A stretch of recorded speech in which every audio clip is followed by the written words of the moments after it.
Math के अंदर revision कैसे करना है, मतलब मैथ में भाई और सब सब्जेक्ट तो रट मारते हैं, इसमें क्या करना है हम लोग को कि सब कुछ फार्मूला हमारे दिमाग में सेट हो जाए और कभी कोई प्रॉब्लम नहीं आए, चाहे जितना भी प्रैक्टिस करें। कंप्लीट स्ट्रेटेजी मैथ की आपको बताने वाले हैं। अगर आप क्लास 10th बोर्ड एग्जाम में हैं तो ये वीडियो आपके लिए परफेक्ट होने वाला है।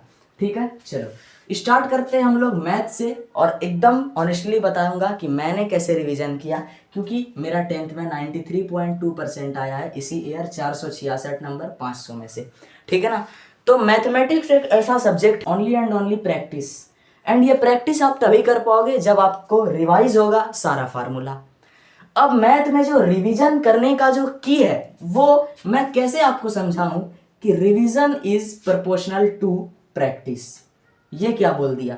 और सब सब्जेक्ट में क्या था कि हम रिमेंबर करते थे, रिकॉल करते थे, तब हमें याद होता था। बट मैथ का उल्टा नियम है, यहां अब जितना प्रैक्टिस करोगे ऑटोमेटिक रिवीजन होगा। कैसे, देखो एग्जाम्पल के लिए आपने चैप्टर नंबर 8 पढ़ा, ट्रिग्नोमेट्री, मान लो त्रिकोणमिति। ठीक है, क्योंकि ये इंपॉर्टेंट चैप्टर है इसलिए मैं इसका एग्जांपल दे रहा हूँ। सबसे पहले आप बिल्कुल बेसिक पर आओगे, जहां आप पढ़ोगे sine theta P by H, cos theta B by H, tan theta P by B. Pythagoras पर में पढ़ोगे कि एच स्क्वायर बराबर पी स्क्वायर जोड़ बी स्क्वायर।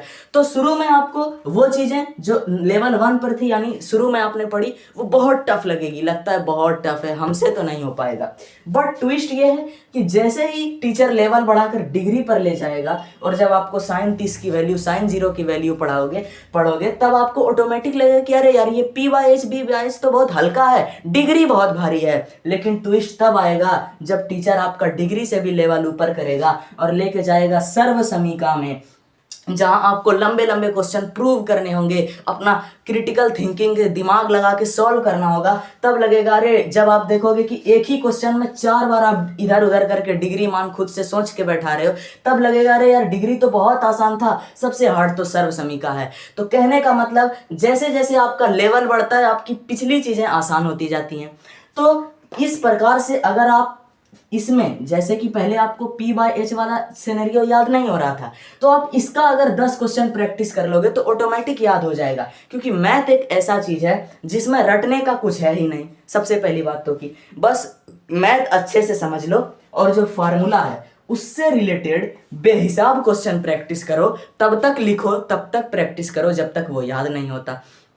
अब बोलोगे भाई फार्मूला का मैटर नहीं है, हमें पूरा चैप्टर रिवीजन करना है। अच्छा, पूरा चैप्टर रिवीजन करना है तो इसके लिए भी एक तरीका है, और वो तरीका है कीवर्ड्स फाइंड करने का, जो मैं पिछले रिवीजन में भी बता रहा था। देखो क्या है कि एग्जाम्पल के लिए मैं लेता हूं फिर से, चलो इस बार चैप्टर नंबर 2 ले लेते हैं, बहुपद।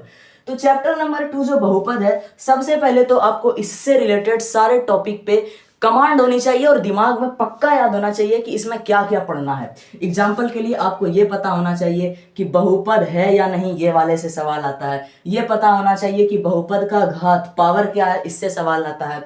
ये पता होना चाहिए कि बहुपद का व्यापक रूप क्या है, इससे सवाल आता है। ये पता होना चाहिए कि गुणनखंड कैसे करते हैं, उससे आता है। शून्यक कैसे निकालते हैं, उससे आता है। और शून्यकों और गुणांकों के बीच क्या संबंध है, उससे आता है। इतने से आता है।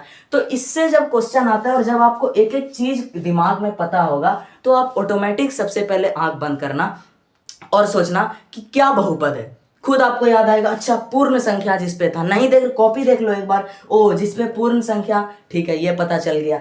अच्छा बोलो घात क्या होगा, पावर, द्विघात, इससे आप खुद रैख, जिसका एक घात है क्या कहलाएगा, रैखिक। 2 है द्विघात, 3 है त्रिघात, उसी से आप व्यापक रूप कर लो कि ax square plus b x plus c. इस टाइप से आपको करना है। फिर कुछ अल्फा प्लस बीटा बराबर माइनस बी बटाए अल्फा इंटू बीटा सी बटाए, मतलब इस तरीके से आपको एक बार रिकॉल करना है। और जब आप रिकॉल करोगे उसी समय या उसके उसी दिन आपको क्या करना है, उससे रिलेटेड 10 से 15 क्वेश्चन प्रैक्टिस कर लेने हैं। बस हो गया आपका रिवीजन। ये साइकिल आपको हर महीने, हर हफ्ते जितना ज्यादा बार ऐसा चक्कर चलेगा उतना ज्यादा आपका मैथ बेहतरीन तरीके से रिवीजन हो जाएगा।